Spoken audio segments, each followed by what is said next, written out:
이 영상에는 스포가 있습니다. 귀멸의 칼날의 인기 캐릭터는 누가 뭐라 해도 카마도 네즈코인데요. 귀멸의 칼날의 주역으로 카마도 탄지로, 아가츠마 제니츠, 하시비라 이노스케와 함께 주연 사인방으로 이들 중 홍일점 역할을 하고 있습니다. 오늘은 카마도 네즈코에 대해 7가지 주제로 알아보며 정리를 해보겠습니다. 1. 과거. 주인공 탄지로의 여동생이며 평범한 삶을 살다가 어느 날 키부츠지 무잔의 습격으로 도깨비가 되어버렸습니다. 탄지로가 네즈코를 인간으로 되돌리기 위해 함께 모험을 떠나면서 귀멸의 칼날 이야기가 시작되게 되었는데요. 사실상 탄지로와 오니를 잡는 스토리는 네즈코로 인해 시작되었다고 해도 과언이 아닙니다. 탄지로는 장남으로서 생계를 책임지기 위해 하루 중 반나절 이상을 집 밖에서 보내야 했으므로 어린 동생들을 보살피는 역할은 거의 네즈코가 전담을 하였었는데요. 또한 바느질이나 나무를 캐러 가기도 했는데 동생들 보는 일뿐만 아니라 어머니를 도와 집안일도 선뜻 도와주던 효녀로 살아왔습니다. 과거나 지금이나 인기가 많을 수밖에 없겠는데요. 과거 인간이던 시절에는 머리를 위로 한데 끌어모아 묶은 흑발의 분홍색 눈에 단아하고 성숙한 외모였습니다. 하지만 오니 도깨비가 된 이후에는 머리를 계속 풀고 다니며 손톱이 길어졌고 뾰족한 송곳니가 생기고 눈이 달라졌는데요. 유아퇴행으로 인해 약간 앳된 느낌이 나며 실제 사이즈도 작아지는 걸 볼 수 있습니다. 인간 시절에는 아버지가 요절하였기 때문에 가난한 집안 환경에도 불구하고 장녀로서 어린 동생들을 보살펴야 했기에 굉장히 상냥하고 어른스러운 모습을 보여주었는데요. 탄지로에게 풍족해야만 행복한 건 아니다 라고 조언하기도 할 정도로 시대상을 고려해도 나이에 비해 상당히 조숙한 성격인데 이게 너무 어른스러운 데다가 왜 그런지도 알기에 탄지로는 네즈코에게 고마움과 동시에 죄책감도 나름 가지고 있었습니다. 2. 외모. 인간 시절에도 마을에서 평판이 자자한 미녀였고 작중 예쁘다는 언급이 많은 걸 보면 도깨비가 되었어도 타고난 미모는 여전한 편이며 남자 캐릭터들에게 사랑을 받고 있는데요. 어머니와 쏙 빼닮은 걸 알 수 있습니다. 도깨비가 되고 나서는 이의 영향인지 하이라이트의 방향과 동공색이 옅은 색으로 바뀌고 전체적으로 눈 모양이 크게 변하였는데요. 경계를 하거나 도깨비로서의 본능이 나올 때는 동공이 고양이처럼 세로로 찢어집니다. 아버지를 많이 닮은 탄지로와 달리 네즈코는 눈매와 눈 하이라이트의 모양 등 어머니의 얼굴을 그대로 빼어 닮은 모습이며 특히 인간이던 시절에는 머리를 묶은 모습도 비슷해서 거의 판박이 수준인데요. 유시로가 처음에 네즈코한테 추녀라고 하였을 때 탄지로는 진심으로 누굴 추녀라 불렀는지 이해 자체를 못할 정도였으며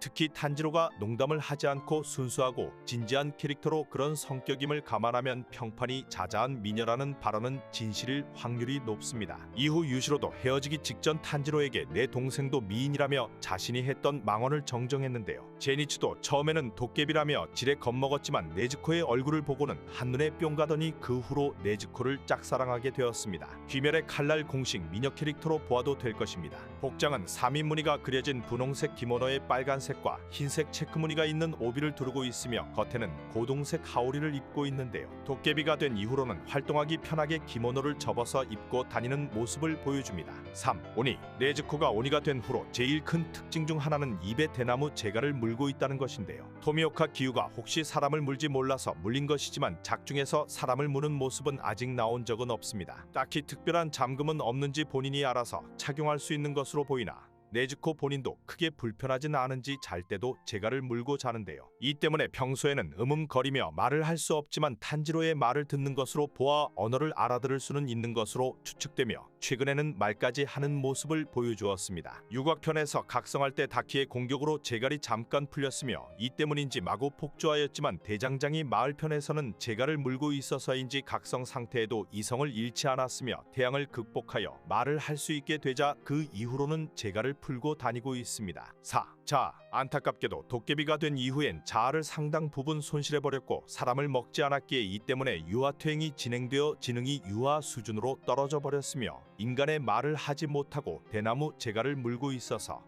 이라는 소리만 내고 있는데요. 그나마 탄지로 덕에 가까스로 가족에 대한 애착을 떠올렸고 후에 우로코다키가 암시를 걸어 인간은 모두 자신들의 가족이다. 인간을 해치는 도깨비들을 용서하지 말아라는 인식을 주입해 기본적으로는 인간에게 우호적이고 보호하려 하며 본인도 도깨비가 되었지만 인간을 해치는 도깨비들을 적대하게 되었습니다. 탄지로는 처음엔 최면까지 걸었다는 것에 대해서 네즈코의 자아를 무시하는 게 아닌가 하고 껄끄러워했으나 도깨비인 타마요나 유시로를 인간의 분류로 넣어 적대하지 않는 걸 보고 네즈코의 자아가 멀쩡하다는 것을 확인해 안심하였습니다. 확실히 유아퇴행을 했기 때문인지 본래의 어른스러운 모습과는 정반대로 멍하니 있거나 오빠에게 애교를 부리는 등 아이 같은 모습을 자주 보여주는데요. 아사쿠사 편에선 탄지로가 타마요와 진지한 이야기를 할 때 버릇없이 방바닥에 드러눕거나 구석에서 혼자 딴짓하기도 하였습니다. 무한열차 편에선 잠들어 있는 오빠에게 머리를 쓰다듬어 달라고 깨우려는데 일어나질 않자 박치기를 하질 않나. 그러다 되려 자기 머리에서 피가 나니 울음을 터뜨리면서 칼로지 미치려 하는 아이처럼 놀기도 하였습니다. 아무리 도깨비라도 자아가 아예 없는 건 기본적으로 있을 수 없기 때문에 네즈코의 유아퇴행에 대해 타마요는 자아의 재구성보다 더 우선시하는 무언가가 있어서 유아퇴행이 된 것일 수 있다고 추측했는데 이는 나중에 사실로 밝혀졌습니다. 네즈코는 식욕 억제, 빠른 성장, 식인 대신 수면으로 에너지 회복, 무잔의 간섭에서 해방 등으로 스스로 피해 성질을 변화시키고 있었다고 볼 수 있습니다. 정리해보면 네즈코가 유아퇴행이 된 건 도깨비로 재탄생하는 과정에서 기본적으로 도깨비로서의 인식이 형성되기 전에 오빠를 통해 어느 정도의 자아를 갖추었습니다. 그 자아조차 제대로 형성되기 전에 무의식적으로 오빠와 자신에게 도움되는 방향으로의 진화를 우선시한 것인데요. 코쿠시보, 아카자, 다키처럼 각자의 의지에 따라 도깨비로서의 기본적인 약점을 극복하거나 변화할 수 있는 걸 보면 이 또한 본인의 강력한 의지력만 있으면 불가능은 아닌 것으로 추측됩니다. 5. 특수한 혼이 인간의 살점 한 조각, 피 한 방울조차 입에 댄 적이 없는데 웬만한 도깨비들보다 훨씬 강하며 탄지로가 첫 임무에서 토벌한 도깨비는 네즈코한테 밀리면서 무잔에게 나눠받은 피의 양이 많기 때문이라고 생각하는데 이때까지만 해도 그냥 이 도깨비의 추측에 불과했지만 후반부에선 정말로 무잔이 피를 많이 주입했다는 것이 드러났습니다. 다량의 피를 주입한 이유는 태양을 극복하는 도깨비를 만들기 위해서로 보통 그렇게 다량의 피를 먹으면 도깨비가 되기도 전에 몸이 못 버텨서 붕괴하지만 네즈코는 터무니없는 자질을 가진 덕분에 그걸 버티고 강력한 도깨비가 될 수 있었네요. 다만 초반에는 경험 부족으로 밀리는 경우가 많았지만 경험을 쌓은 후반부에 가서는 상현과 어느 정도 호각으로 붙을 정도이며 탄지로의 스승 우로코다키는 네즈코를 굳이 지켜줄 만큼 약하지 않다고 강조하였습니다. 상현 6다키는 아예 상현에 맞먹는 귀기가 느껴진다고 경악했을 정도였는데요. 후반에 코쿠시보가 강한 사람일수록 도깨비가 되는데 시간이 오래 걸린다고 했는데 아사쿠사에서 도깨비가 된 남자는 피를 받고 바로 반응이 나타나 도깨비가 된 반면 네즈코는 도깨비가 되기 하루 전 밤에 피를 주입받았음에도 탄지로가 발견하고 산을 내려가는 도중 도깨비로 변한 것을 보아 네즈코의 잠재력이 크다는 것을 추정해 볼 수 있습니다. 후반 전개에서 정말로 무잔이 특별히 피를 많이 주입했다는 것이 밝혀지면서 네즈코의 강한 의지와 다량의 무잔 피가 시너지를 일으킨 것이 네즈코의 강함일 가능성이 높겠네요.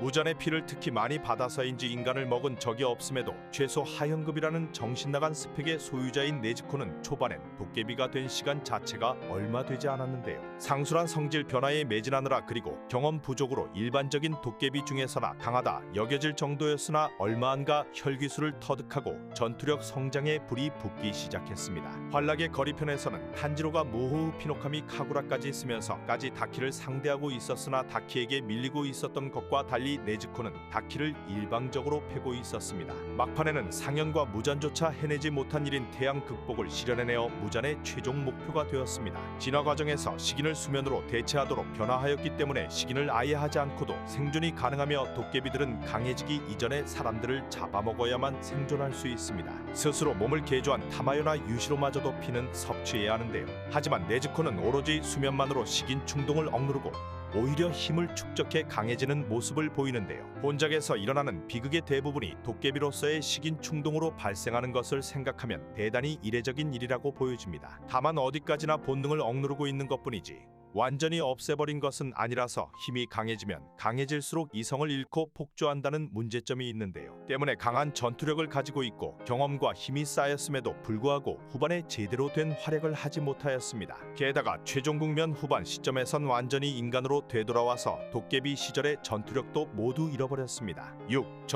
전투 방식은 특유의 무지막지한 재생력에 의존하는 단순한 공격 패턴이며 그중 특히 발차기를 중심으로 싸우는데요. 다른 도깨비들과 달리 혈기술을 좀처럼 사용하지 않는데 이는 피를 너무 쓰면 잠들어버리기 때문입니다. 또한 전투가 길어져 체력이 빠지자 식인 충동에 사로잡혀 인간을 공격하려 하는 등 장기전에 약한 모습을 보였는데요. 다만 상술의 뜻 여러 약점을 감안하더라도 신체 스펙 자체가 압도적인 만큼 전투력은 충분하다고 볼 수 있겠네요. 한텐구 전에서는 6탄전의 혈기술을 더하여 상대의 무기를 빼앗거나 탄지로의 검을 포켈도로 만들어주는 등 전투 센스도 늘어난 모습을 보였습니다. 다만 다키가 상현치고 약해서 압도할 수 있었던 것이지 거의 모든 주보다 약한 건 확실한데요. 당장 최종 국면에서 최상위 상현들과 싸웠다면 여지없이 발렸을 것으로 추측됩니다. 그래도 능력의 특성상 도우마 전에서 크게 활약할 수 있었을 것으로 보이지만 마지막 싸움에서는 비중이 매우 적었습니다. 몸을 변화시킬 수 있는 능력도 있어서 평소에는 아이처럼 몸을 작게 만들어 상자 속에 들어가 쉬고 있다가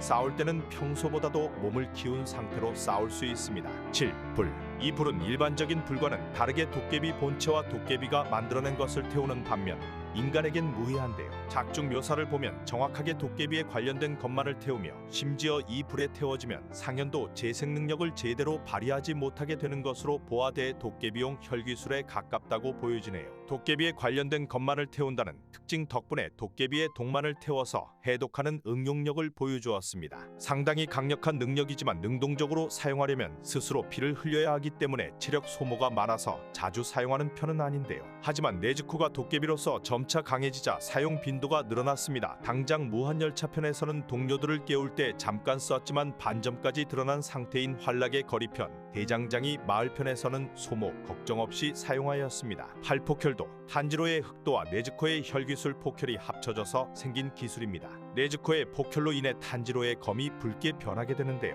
탄지로의 히노카미 카구라의 특성 플러스 포켈의 특성 플러스 본래 혁도의 특성이 합쳐져서 약점이 아예 없는 히노에락조차 고통스러워하고 제대로 재생이 안 될 정도의 공격력을 낼 수 있는데요. 다만 제한 시간이 있다는 단점이 있습니다. 본래 혁도는 일륜도의 열을 발생시키면 만들 수 있는 것이라 포켈 외에 두 가지 방법으로 혁도를 만들 수 있는데요. 첫 번째는 초대 검사가 만든 것처럼 악력으로 열을 발생시키는 것인데 지속적으로 열을 발생시키기 때문에 제한 시간이 없다는 장점이 있습니다. 하지만 주급 강자들도 온 힘을 다해야 겨우 만들 수 있기 때문에 체력 소모가 크다는 단점이 있는데요. 다른 한 가지는 마찰열을 일으켜서 발생시키는 것으로 검날이 닿은 부분으로 한정되지만 혁도를 만들 수 있습니다. 체력적인 소모가 거의 없지만 사용자가 이도류 사용자이거나 일륜도를 든 또 다른 사람이 필요합니다. 현 세대에서는 원조 혁도 발현법은 부담이 너무 심해서 쉽게는 못 써먹을 방법이고 포켈도가 가장 안정적이고 길게 혁도를 유지하는 방법입니다. 네즈코는 귀멸의 칼날에서 큰 비중이 있는 캐릭터이며 무잔히 최종 목표로 하는 존재로 귀멸의 칼날에서 시작과 끝이라고도 볼 수 있습니다. 오늘은 외모 성격 모두 훌륭한 네즈코에 대해서 알아봤습니다. 재미있게 보셨다면 구독,